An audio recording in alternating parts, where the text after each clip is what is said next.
Hello, my name is Kristen. I live in a van with my cats, and I sell and share happy thoughts, and this is the Happy Thoughts Podcast.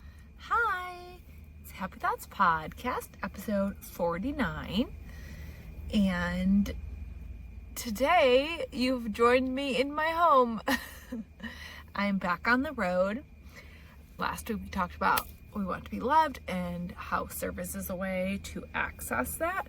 And today we're going to talk about we want to matter and that creativity and play are ways to access that. Creativity is very, very vulnerable. I will say I have really struggled with finding words for this idea, and I wonder if it's because I'm struggling with how I matter in this time of life. I think that's really vulnerable to be taken seriously, even by yourself.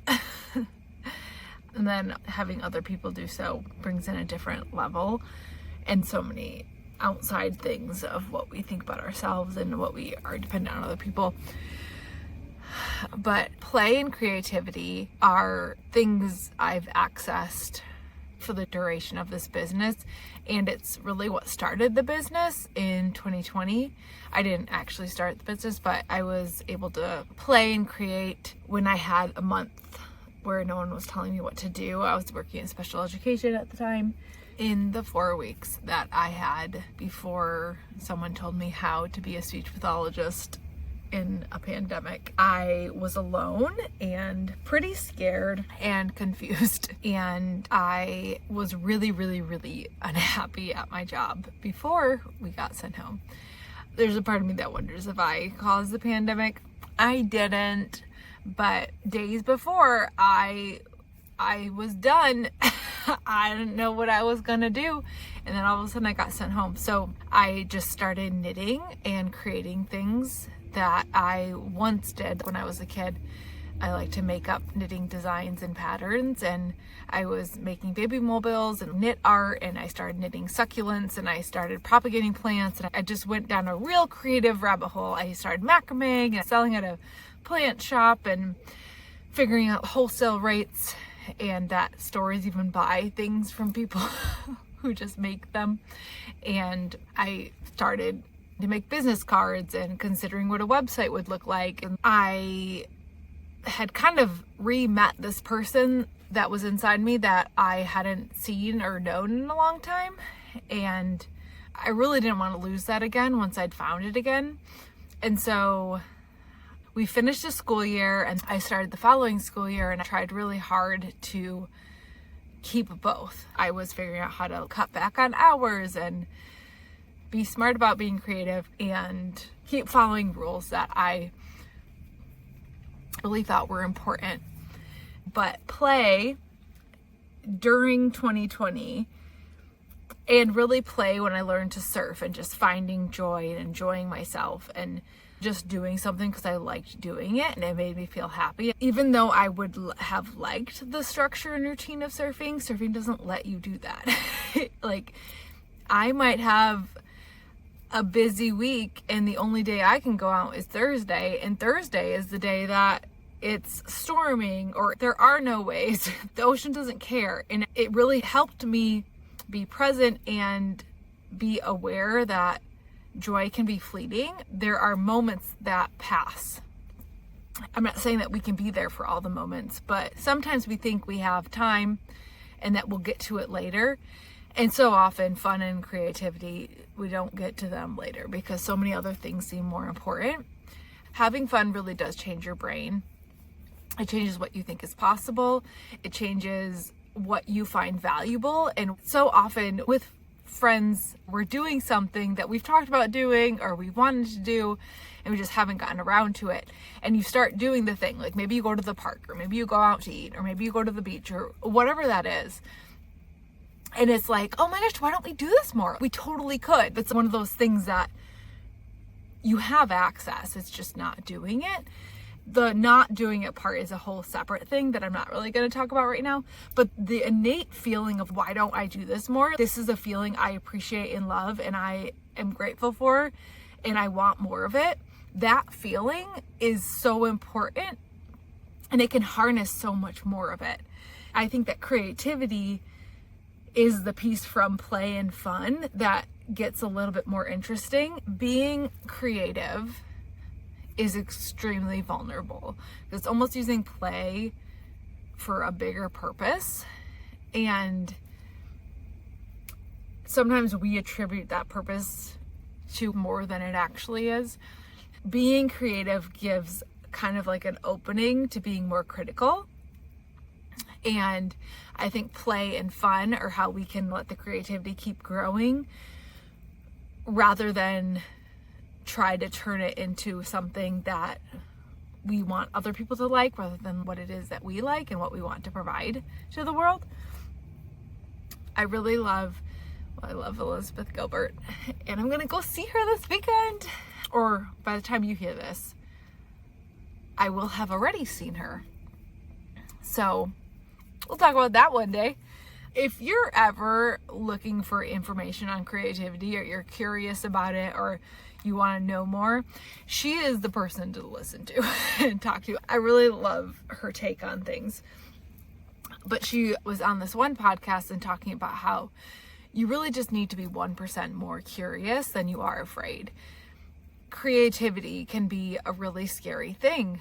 It can be so scary that we don't do it because we're scared of making a mistake or we're scared of failing or we think we don't have time. And John Cleese did a talk on play, and he says nothing stops us more effectively than the fear of making a mistake. He talks about when you're playing, it is black or white. You're either free to play or you're not. If you're not free to play, it's not play because play is free. And finding something that we have no judgment on, and I think learning new things or trying something that you haven't done before, you don't have any rules yet. You don't have expectations on yourself. You don't know how well you did last time, so you don't know that you should be doing better this time. You don't actually know the rules of the game. So you get to just be in that mindset of not knowing, and not knowing is a really awesome space to be in if we can get past the discomfort of not knowing, it is deeply uncomfortable. But in play, it's fun because it doesn't matter. There isn't anything to know. There literally is no right or wrong answer. And I was also watching Taylor Swift's acceptance speech for this Innovator Award, and in it she talks about how many bad ideas she had that got her to the good ideas, and that you just have to give yourself permission to fail. Like, failing isn't even really a thing.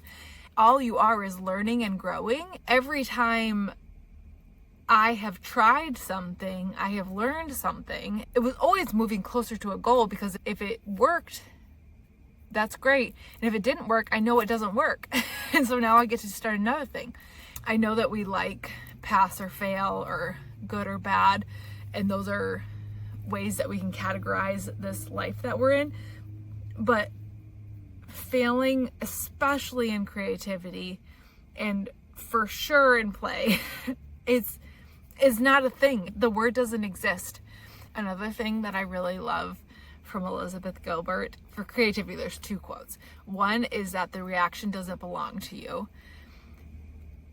All our job is to produce something if we're trying to create something, and just to do it in the way that we do it. And how people respond to it isn't ours. That's not the purpose of it. And if we think that's the purpose of it, we're gonna be disappointed. That is a surefire way. When we put our feelings on something we did in someone else's hands, it's a very unstable surface to be trying to stand on. The other thing that she said is, when you're trying to figure out what it is that you want to make, or how is it that you want to play or be creative, asking the question, is there anything you're interested in? And then what comes up for you? And I love that, because every single person is going to have a different answer to that, you know? Even if both of you say, this one topic. The way that you're interested in that topic, or your views on it, or your opinions about it, all are different. So you get to have your own idea. I love that quote from Marianne Williamson. It's in like bigger speech, but when she says that our deepest fear is not that we are inadequate, it is that we are powerful beyond belief. It's almost like we're waiting for someone to not like what we're doing so that we can stop doing it. And if we're the ones that like what we're doing, there's literally no stopping where you can go and what you can do. It doesn't have to be your whole life, but it changes your whole life. And in terms of we want to matter, we want people to see us. We want to be respected. We want our views to matter. We want our words to be heard. We want to be a person at the table that is given value. And creating and playing gives us our value at our table. There are so many different ways that we can get sidetracked in what we're trying to do. And the thing that has been grounding for me and helps me remember who I am and that I do matter is literally when I write happy thoughts on shelves, or when I start writing happy thoughts in chalk, or I start working on a new project of something that I might sell, or I listen to some idea that comes to me and I'm like, oh, let me figure out how I might want to do that, or what I might do with that. There's so much that we can't control. We can't control anyone's opinion of us. We can't control their reaction to what we do, but we can control how we protect ourselves and why we do what we do. I think that we're in agreement on this, that when we put our worth in anyone else's hands, it's a very precarious situation. I think being creative is the most you can be. If you and I sat down, someone gave us very specific instructions of what to draw, they would look entirely different because we're two different humans. And that's our creativity. We are trying so hard to fit into systems that make us all the same.